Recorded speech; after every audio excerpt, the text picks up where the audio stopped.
خبری بامداد هفته گذشته خبر داده بود که روز 21 اکتبر گنرال سلامشو محمدوف پهلوان معروف و فرمانده سابق مخالفین را در فرودگاه مسکو اجازت ورود به قلمرو روسیه ندادند. بنا به اطلاع دریافته گنرال سلامشو به دلیل تا حال ناروشن تا سال 2025 حق ورود به مرز روسیه را نداشته است و او به دلیل این زپرت از فرودگاه بیرون پای ماندن نتوانست و مجبور به دوشنبه برگشت. کریم جان یاروف، یک حامی شناخته حقوق مهاجران در مسکو،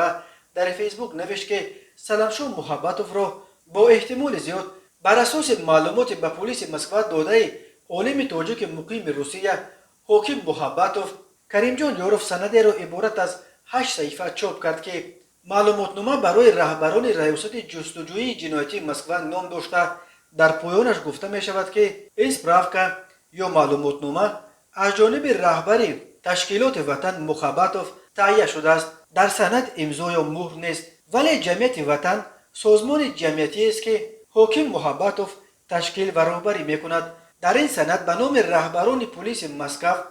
مؤلف یک با یک گروه‌های جنایتی در مسکو و اطراف آن و دیگر منطقه‌های روسیه تشکیل داده تاجیکان یا به اصطلاح مافیای تاجیکی معلومات می‌دهد و سلامشو محبتوف را به آن گناهکار می‌کند که توسط برادرش تیمور مافیای ونجه‌ها را در روسیه اداره و راهنمایی می‌کند. کریم جان یاروف یادآور شده است که این در حالی است که یک وقت سلامشو حاکم محبتوف را برابری جمعیت ونجه‌های ولایت تور و اطراف آن پیشبری کرده بود. او همچنین نوشته است که رهبران قبلی سفارت تاجیکستان در روسیه باشد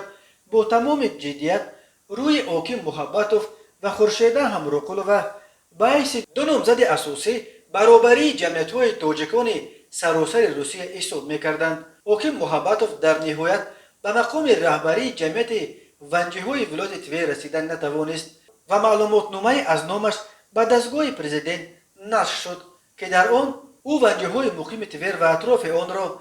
به گرایش زیاد به عقیده‌های مذهبی عیبدار می‌کرد و از جمله آنها را گناهکار می‌کرد که در طی معرکه‌هایشان مشروبات استعمال نمی‌کنند. همین طور چند سال پیش کرامت شریپوف، یک حامی معروف حقوق مهاجران تاجیک که از روسیه دیپورتاسیون شد، حاکم محبتوف را به دست داشتن در اخراجش عیبدار کرده در جواب ثبت‌های را نشر کرد که چگونه محبتوف برای ثبت نام‌های قلبکی در مهمانخانه تاجیکستان در مسکو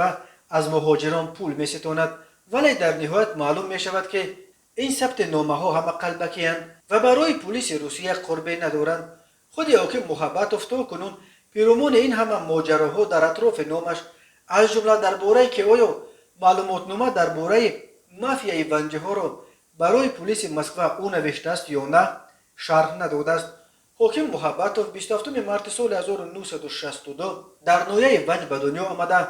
سال 1984 رشته اتوماتیک و تکنیک حساببراری دانشکده کیمیای نفت مسکو را ختم کرده است. او سال 1989 در مسکو سازمان سعودیان، سال 1997 حزب را با نام جنبش ملی تاجیکستان تشکیل داده بود، ولی در جاده مبارزه های سیاسی زیاد موفق نشد.